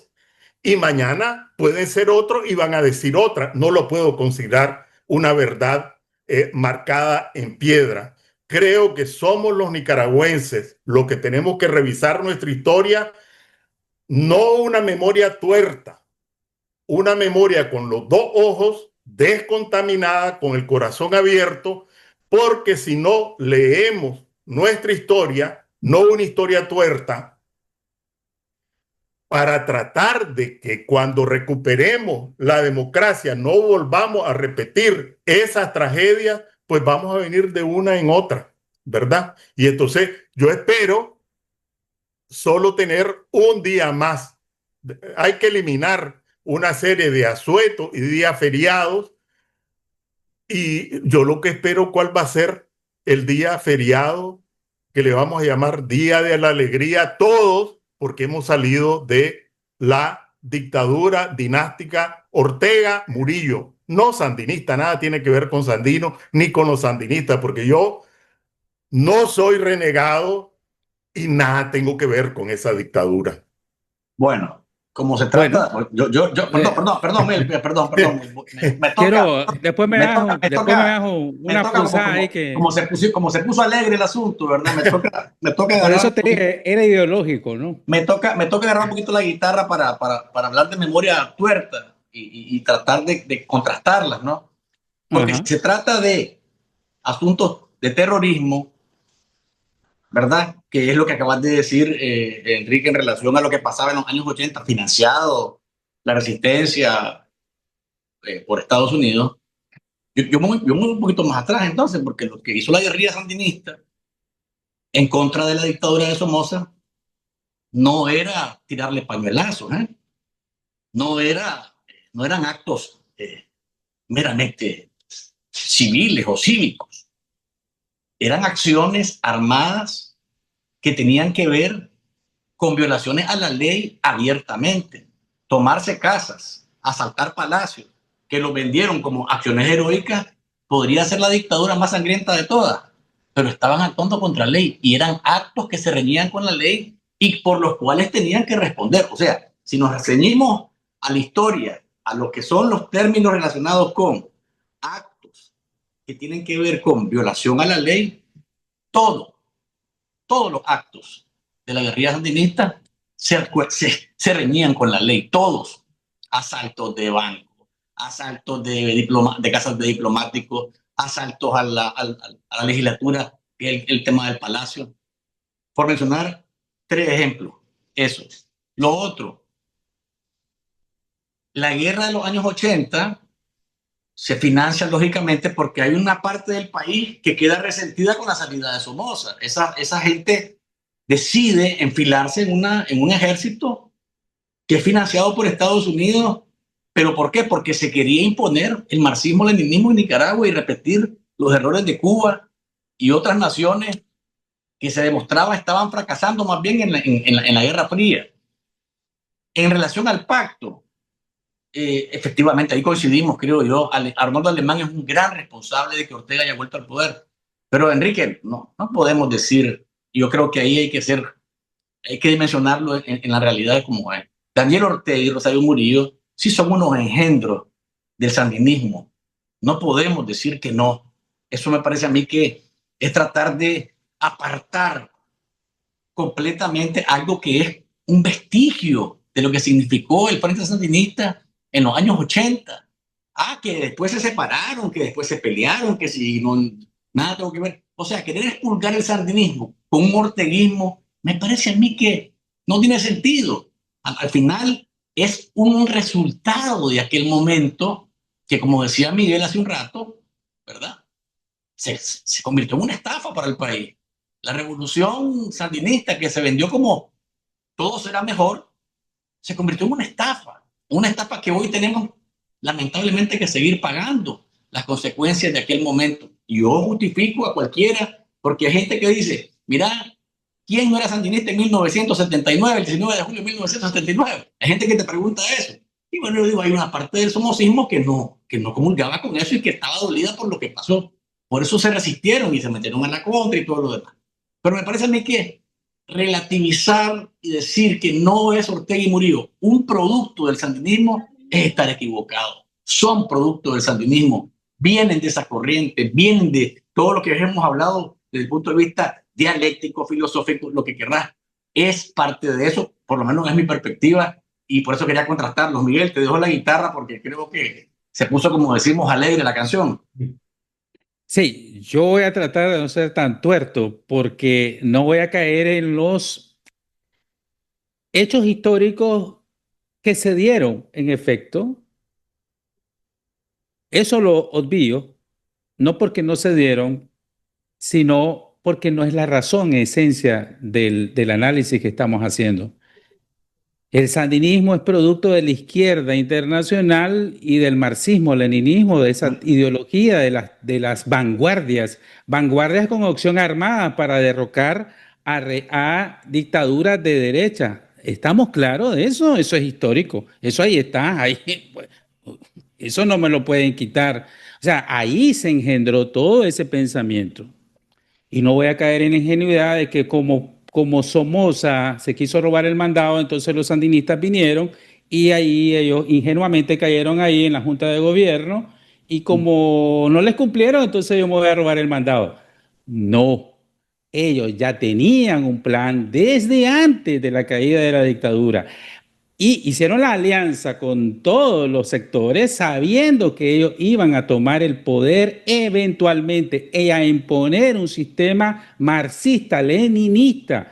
Por tanto, vos viste una Cuba mal copiada en los 80. Y ahora, te repito, vámonos a la dictadura Ortega Murillo, la dictadura sandinista de los Ortega Murillo, porque es el Frente Sandinista el que está ahí, son sandinistas los que están acuerpando a esa gente. Vinieron de ese partido, de esa generación del 70, del 60 al 70, si acaso están vivos, de los 80.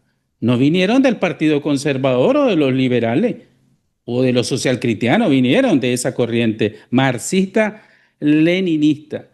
Entonces, en la Cuba de Fidel Castro hasta la actual hay libertad de empresa, hay libertades públicas, hay libertad de prensa, hay libertad religiosa. En la dictadura sandinista de los 80 hubo esas libertades. En la dictadura del sandinista de los Ortega Murillo existen esas libertades. O sea, es una copia calcada. O sea, por eso yo te digo, izquierda hay de izquierda, pero que Daniel Ortega y Rosario Murillo y los sandinistas actuales que están ahí son un engendro del sandinismo y del marxismo-leninismo engendrados de la Unión Soviética en los años 60, 50 y 70 y que fue utilizada Cuba, eso es. Y eso no lo va a cambiar una administración norteamericana. Eso lo han sostenido los norteamericanos desde la crisis de los misiles. Esa cuenta está por pagar, por cobrarse, parece que se va a cobrar rápido, o no rápido, muy pronto. Entonces, el tema es que los sandinistas vienen de ahí, Ortega Murillo viene de ahí y que el plan ya estaba definido desde antes de la caída de Somoza. La estafa estaba, ellos se enmascararon, ya. Ese es el punto y esa es mi apreciación histórica y de un joven que en el 79 tenía 14 años y participó en todo ese proceso hasta el 87 que salí del servicio militar y me dediqué a lo que tenía que hacer, a estudiar y a trabajar y a hacer mi vida como la pude hacer hasta el día de hoy, gracias a Dios. Pero sandinistas son, Daniel Ortega y Rosario Murillo son productos, engendros de la ideología sandinista, no de otra ideología. Luis. Enrique. Bueno, solo otra vez voy con los hechos, ¿verdad? Uno, ¿quién fue el vicepresidente de Ortega? No fue Morales Carazo. ¿Morales Carazo es sandinista o era orteguista? Las fotos que mirábamos con Carlos Pelas, con Gurdián, etcétera, era porque respaldaban una dictadura de izquierda, se volvieron sandinistas o que respaldaban el modelo orteguista. Navarro, Osuna, los colegas suyos, etcétera, están allí porque se convirtieron en sandinistas o porque son perrunos de la dictadura orteguista. Ahí están, ¿verdad? Es decir, ¿son sandinistas lo que fueron o son orteguistas? Morales No, Carazo. la pregunta, Enrique, Daniel Ortega y Rosario Murillo, ¿son sandinistas o no son No sandinistas? son sandinistas. Lo que han hecho es enterrar la imagen de Sandino. ¿Qué era Sandino? Bueno, tenía sus adversarios, pero ¿cuáles eran los planteamientos de Sandino? Imagínense la aberración donde Sandino hace su proclama y aquello de que eran 30 en el mineral de San Albino. ¿Qué el mineral de San Albino? Una concesión minera a una empresa transnacional. Allí tenés una cuestión simbólica, ¿verdad? ¿Qué decía Sandino? La defensa de la soberanía nacional. Bueno, estos le han entregado la soberanía, primero con un canal interoceánico a Guanyin y ahora el 20% del territorio nacional en concesiones mineras. ¿Eso tiene que ver con el sandinismo? No tiene que ver nada, ¿verdad? Sandino decía en contra de el hombre que para su sepultura, ¿verdad? Es decir, iba con los bolsillos vacíos, nada tiene que ver con esta mafia en el poder. Y esta gente, aquí tenemos una evidencia, ¿verdad? Esas heridas, me consta, he sido partícipe y ustedes testigos, venían cerrándose. Yo fui parte de una alianza que duró 10 años sin renunciar a nuestra identidad sandinista y de izquierda democrática con sectores de derecha, del Partido Liberal, de ALN, Social Cristiano. Llevamos a un candidato en el 2011, a don Fabio Gadea, cuya trayectoria es inmaculada desde ese punto de vista. ¿Quién era el candidato a vicepresidente? Mundo Jarquín. Yo fui electo, Víctor Hugo Tinoco, Hugo Torres, en esas elecciones del 2011. A lo mejor ustedes votaron por el Frente en ese momento, no sé, ¿verdad? O votaron por nosotros. Pero lo que quiero decir es que la gran tragedia es que esta gente enterraron la imagen de Sandino. Ya no va a haber sandinismo, creo yo, desde el punto de vista político viable, porque lo enterraron, pero además abrieron heridas, reabrieron heridas y abrieron otras, de manera tal que el sentido de pertenencia, el sentido de nación, el sentido de un porvenir compartido está partido. Y decir, perdón, que esta dictadura es de izquierda, eso merece otra discusión, porque de izquierda, la izquierda es otra cosa, ¿verdad? La izquierda en el siglo XXI ahorita nada tiene que ver con lo que hacen estos, ¿verdad? Es decir, la izquierda cuestionaba, ahora creo que menos, las alianzas con la oligarquía y estos son representantes y son socios de la oligarquía. Las políticas de derecha, y voy a decir una barbaridad, ¿verdad?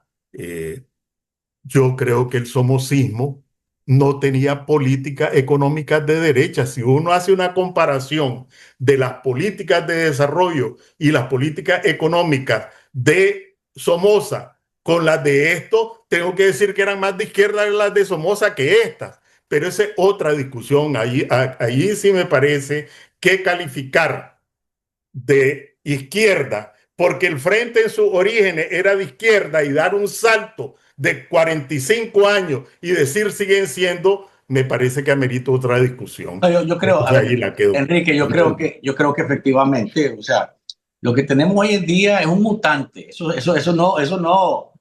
se puede poner en cuestión, pero yo voy a insistir en que son sandinistas, no se les puede quitar los sandinistas, aunque no les guste a los que son sandinistas renovadores, que los que se separaron, que se siga mezclando una cosa con la otra, son del mismo palo, salieron y son sandinistas. Eso no se les puede quitar, primero. Segundo, cuando me decide que la ideología de izquierda defiende la soberanía y, oíme, En los años 80, Enrique, ¿quién era el que mandaba en Nicaragua? En el Frente Sandinista los 9 comandantes, pero desde fuera, ¿quién intervenía? La Unión de Repúblicas Socialistas Soviéticas. Y no, nadie me puede llamar a engaño. ¿Y a dónde estaba la soberanía en ese momento? ¿De qué soberanía estábamos hablando en aquel momento? O sea, la soberanía de Nicaragua ha sido acarreada para un lado y para el otro. Y no se puede decir, estos sí son puros porque no han dejado que toquen la soberanía. Todos han dejado que toquen la soberanía. Entonces, creo que el tema de izquierda que defienden la soberanía, cuando conviene sacar la bandera, lo hacen. Cuando no, se la guardan. Y cuando se miran en complicaciones, echan para atrás. Entonces, yo creo que ahí es una discusión que este programa se puede hacer de horas, porque hay tanto de qué hablar de eso. No, pero efectivamente vale la pena por el tema, y quiero abundar porque esto queda como un registro de un documento, y no queriendo echarle la vaca pues a mi estimado Henry, pero sí quiero no dejar pasar algunos goles de media cancha. Él hace, y porque esto es ideológico, ¿no? Y es filosófico y es política y es historia. Se tienen que dejar los puntos bien claros en esto. Sandino, como un personaje en su época, es Sandino, con sus pros y sus contras, ¿ya? Con sus aciertos y desaciertos, con sus abusos y sus glorias. Ese es un personaje histórico en un tiempo histórico, ¿ya? 1928, 1936, cuando lo palman. Pasan los años y un grupo de marxistas-leninistas lo palman, no, Miguel, lo asesina Somoza en contubernio con, no es que lo palman así nomás. No, lo palman, lo asesinaron, eso es lo que estoy diciendo. Pues, lo asesina Anastasio Somoza García. Estamos claros. Anastasio Somoza García. Que si lo aprobaron los gringos, no, ahí hay varios libros que te dicen que si estuvieron de acuerdo, que si se libreteó Somoza se lo palmó. Yo no tengo ningún problema con decir eso, como tampoco que es un dictador de derecha, que es un producto de la derecha, tampoco, no tengo ningún problema con decirlo. Pero Somoza, Sandino, es un personaje, es un ser humano que tuvo sus pros y sus contras en un determinado momento histórico. Murió en el 36, en el 50, a ver si me ayudas, cuando comienzan un grupo de jóvenes nicaragüenses que estaban enamorados del marxismo-leninismo proveniente de la Unión Soviética y que se inculcó en Cuba con la revolución, y sobre todo agarró auge con la revolución cubana de Fidel Castro, que también dijo que era democrático y que iba a respetar todo, pero que hizo lo contrario.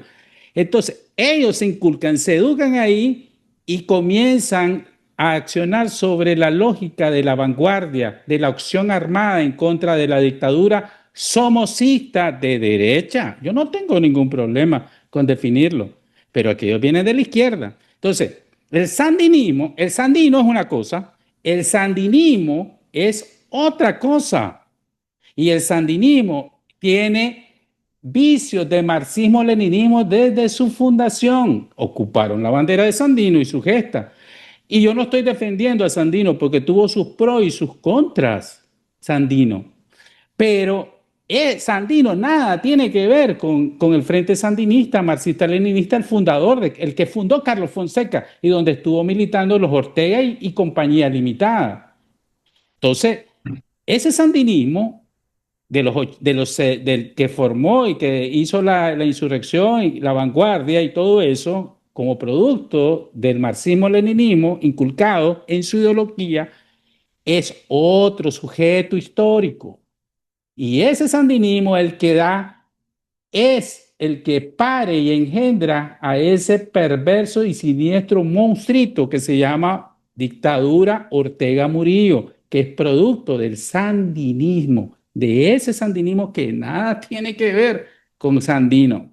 Entonces, después en los 80 termina ese proceso, hay un desbarajuste en el Frente Sandinista en los 17 años de gobierno democrático y se engendra el sandinismo y se hace todo el desbarajuste que ya conocemos y que no tenemos tiempo.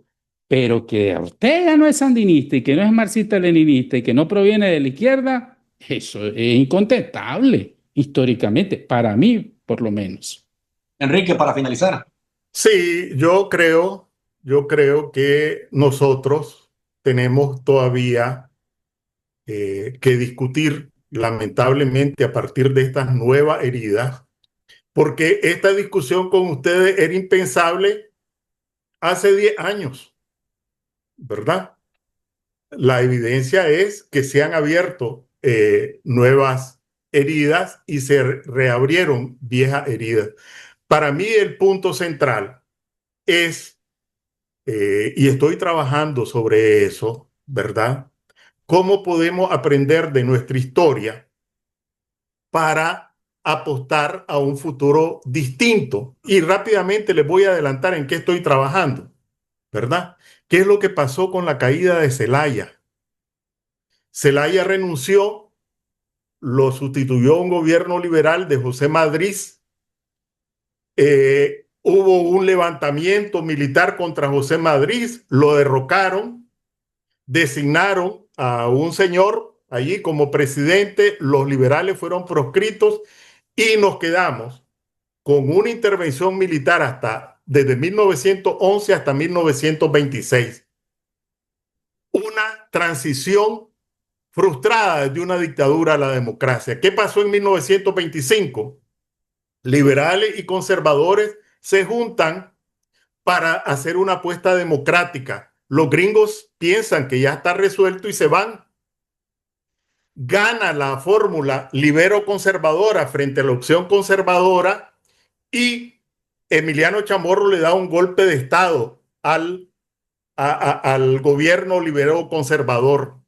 Viene la guerra constitucionalista, otra intervención norteamericana y la guerra de Sandino y una dinastía de 40 y pico de años.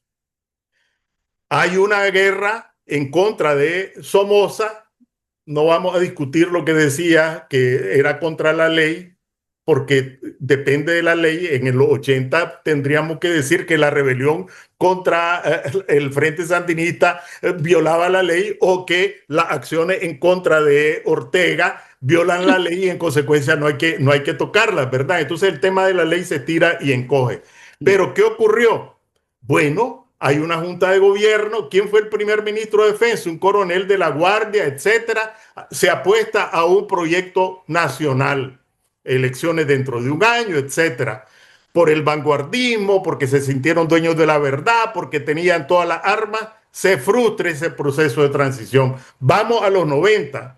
Termina la guerra con unas elecciones, se abre otro proceso de transición. Ahí vamos caminando con libertad de prensa, libertad, etcétera. Hay un pacto y se acaba el proceso de transición. Vamos al 2006, hay quienes apuestan, Ortega pide perdón, apuestan a la opción de Ortega y estamos donde estamos. ¿Qué es lo que explica que toda... no menciono la de 1944 con Leonardo Argüello frente a Anastasio Somoza García? ¿Qué es lo que explica que vengamos de oportunidades en oportunidades perdidas que desembocan en tragedia? Tenemos que revisarnos, ¿verdad? Porque no es ahorita. Estoy hablando desde 1909. Si nosotros no hacemos una revisión a pecho descubierto, ¿cuál es esa carga que nosotros traemos, verdad? Que incuba y reincuba odio, venganza, anulación del otro, etcétera. Nosotros no vamos a salir de este abismo. Entonces, mi llamado es a reflexionar alrededor de los hechos históricos, sin buscar culpabilidades, sino que culpas, ¿verdad? Y ver cómo podemos resarcirnos frente al futuro, si no, ni nuevas generaciones, porque todas las generaciones anteriores fueron nuevas generaciones en su momento. Es toda mi reflexión. Bien, y creo que, como les digo, podemos seguir horas aquí porque hay tanto de qué hablar, pero es interesante el intercambio, ¿verdad? Desde las perspectivas de cada uno, con respeto, porque eso es lo que creo que es lo fundamental, ¿no? Que nosotros tengamos una visión cruzada sobre este asunto, no significa que por eso Enrique se viene haciendo cucharitas del programa y no va a volver, o Miguel Va. No, deberías de ofrecerle un curul para hacerlo más.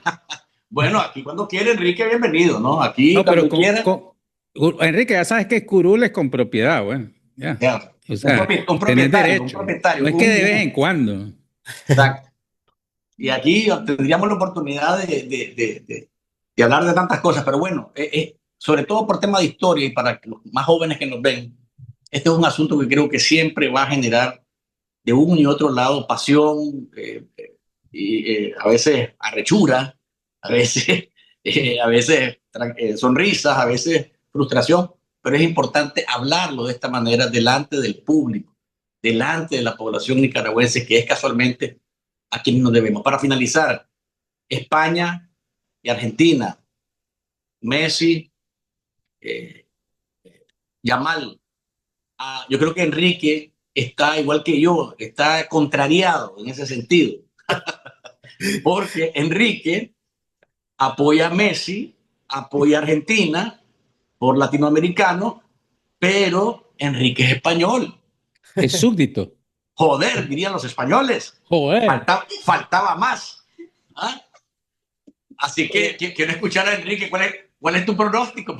Y está difícil, pero quiero escucharte. Mira, yo creo que el tema de la discusión izquierda y derecha, sandinismo, antisandinismo, me genera menos aversión que lo que voy a explicar ahorita, ¿verdad? Primer punto, yo soy fan del Barcelona. Así como declaro las otras cosas, declaro esta. Todo Y el la mundo mayor tiene parte, errores y defectos. y la mayor Tenés parte, derecho a estar equivocado, dice Miguel.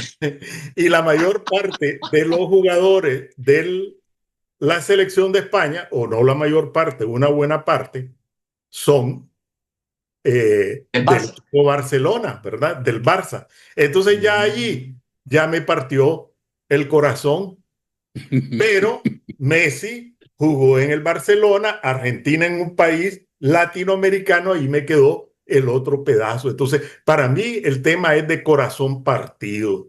Entonces, el partido, ¿verdad? Que viene, si gana España, gané.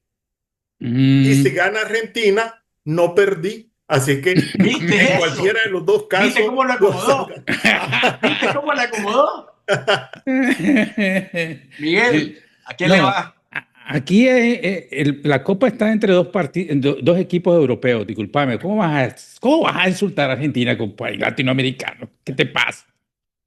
Esos tienen Papa y Messi y todo lo demás. Son extraterrestres.